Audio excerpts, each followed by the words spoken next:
Welcome to Retention Attention with Jackie McManus, your source for the latest trends in transportation recruitment and retention.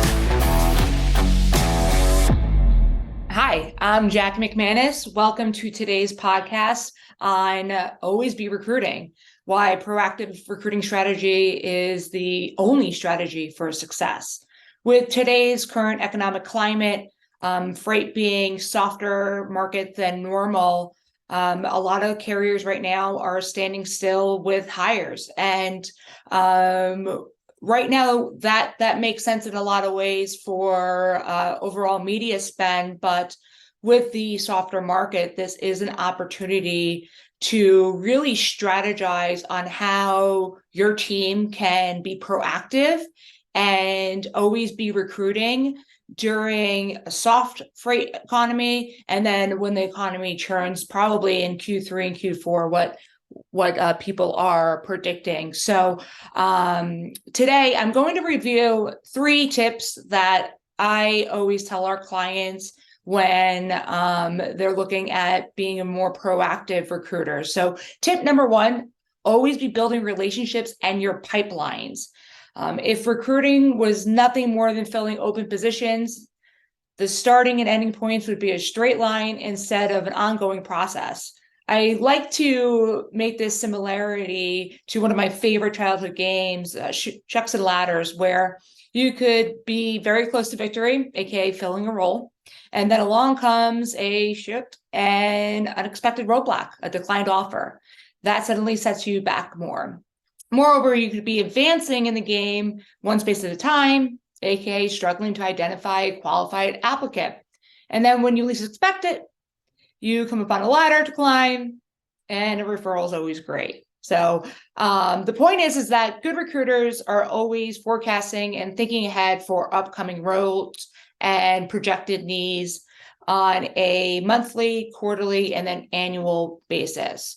We're connecting and networking with individuals who may not be a fit for our current openings, but who we want to keep in our pipelines for future and connect to immediate openings.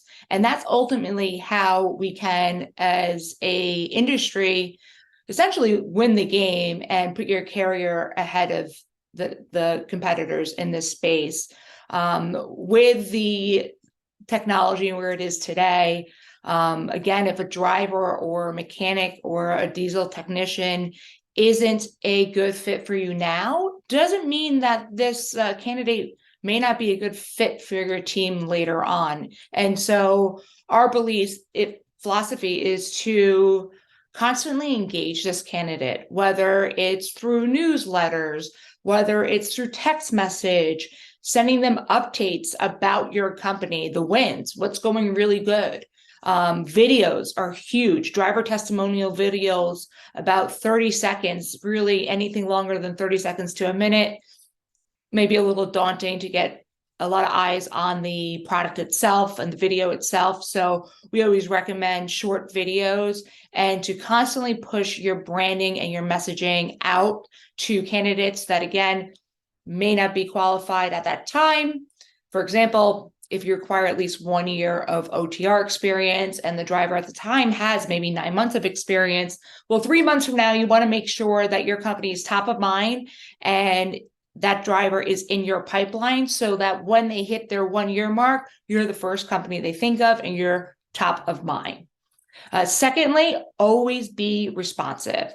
One of the biggest complaints that candidates have about recruiters is that we are often slow to respond or completely unresponsive.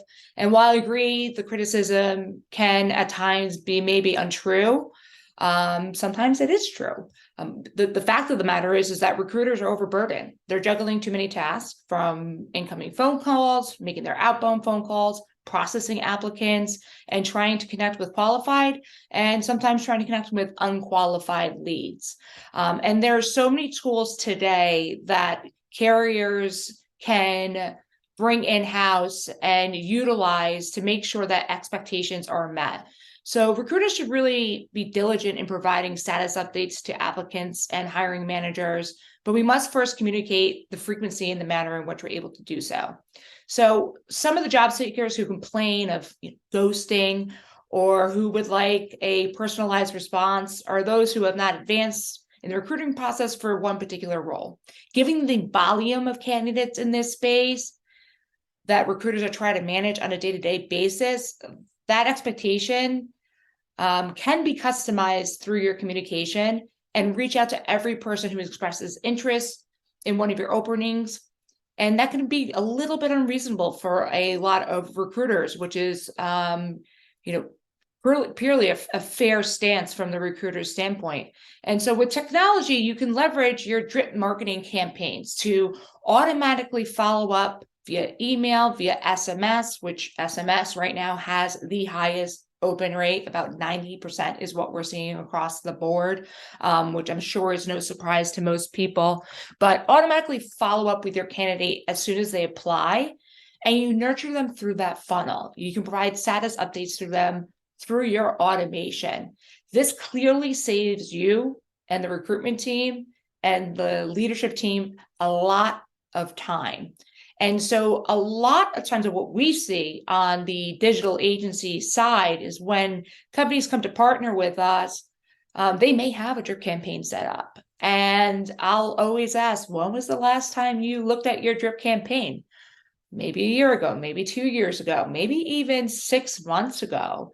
And really, this is something that should be put on the calendar with your leadership team on a quarterly basis.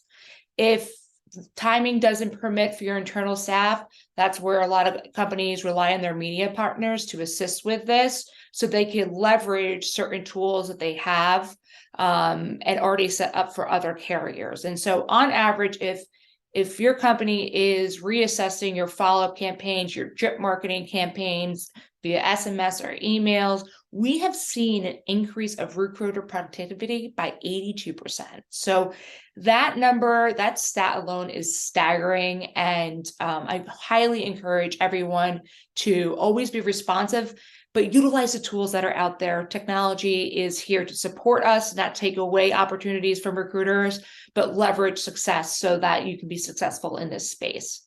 And then number 3, always be tracking your success and your missed opportunities. So when I started my career, I was a recruiter. I started as a truck driver recruiter myself many years ago. And there was nothing better than a driver confirming their start date and filling the position, especially if the position was difficult and I was able to find that purple square, if you will. And so as I grew and advanced in my career and learned more about the overall recruiting process, the number of openings filled was equally as important to tracking as other recruiting metrics. I became more interested in time to fill in the context of difficulty and specialization of specific roles. I consider that in many cases, how long it took a person to start was more critical than the amount of time between openings a position and signing the offer letter. As I grew my career as a recruiter, I developed a deeper appreciation for looking at the metrics specifically on the media sources and media sources to hires. How the candidate positions, how many were open, the quality of the candidates, the retention of those hires. So, typically we look at that on a 30, 60, 90 day, and then on an annual basis, and tie that back to each individual media source. And so with all the different sources out there, and again, this was many years ago, but there were multi-carrier apps and producing a lot of leads, but little full applications. And so what we found is that we were spending so much time just trying to figure out if the candidate was actually qualified. So it took a lot of time, it took a lot of energy. And then by the time we got that ideal candidate on the phone, that's after, let's say, 30 phone calls, energy levels is a little low. And so really, the whole purpose of looking at all the data is to be able to track the sources and seeing where you're getting the most qualified leads, so that when you do make that initial connection, you're more than likely going to talk to a qualified applicant. And so our philosophy is quality over quantity. And that's what made our recruitment team at the time really successful, and something that we tell our clients on a daily basis. And so as an agency owner, the first question I get asked is, well, if I spend this much, how many leads will I get? Okay, so let's peel back the layers a little bit. My response is, how many quality candidates do you want to expect in this specific time? And how many open positions do you have? Because really what you can do now with data is track, okay, I have X amount of open positions. This is the average cost per quality lead. This is our hire rate. So this is our conversion rate, which are really strong metric that I encourage everyone to utilize. Some companies are able to convert drivers at 2%. Let's just say they require more years of safety, or they could be a smaller company and just don't have all the personnel in-house to make a higher conversion. Some companies are converting leads at 10, 12, 15%, right? And so really the goal is to look at what is your conversion rate, and thinking about those metrics specifically. And when I think about failures, right, and as far as metrics, it's just great developing a greater opportunity and appreciation for these missed opportunities. And I don't want to call them failures by any means, but I've learned to reimagine no's as next opportunities. So examining areas for improvement at the same enthusiasm in details and successes will make for an overall better recruiter. And aside for using data to track, mishaps, you'll be able to course correct, which has been proving more valuable in long term than using it only to measure short-term success. So tip number 3 is to always track your successes and your mishaps. And then the final tip is always be learning new ways to elevate your work. In this ever-changing recruiting environment, especially when you look at the landscape in recruiting from pre-pandemic, during the pandemic, and now post-pandemic, it's ever-changing. And there isn't a one-size-fits-all approach or strategy that works for every carrier. Our belief system that every carrier is treated differently. Their marketplace is different. Their branding and how they're branding is completely different. And so while newer recruiters may be inclined to adopt to the latest and greatest trends, to be competitive in the industry, sometimes more experienced recruiters may not spend enough time learning, engaging new technologies to make themselves more efficient. And there's so many tools out there that can help leverage how and what content you're going to be receiving on a day-to-day basis so that you can level up as a recruiter. So ultimately you save some time, and that is the benefit of a lot of the technology that's out here. So thanks so much for tuning in to today's podcast on Always Be Recruiting, and we look forward to having you tuning in next time. Thanks so much.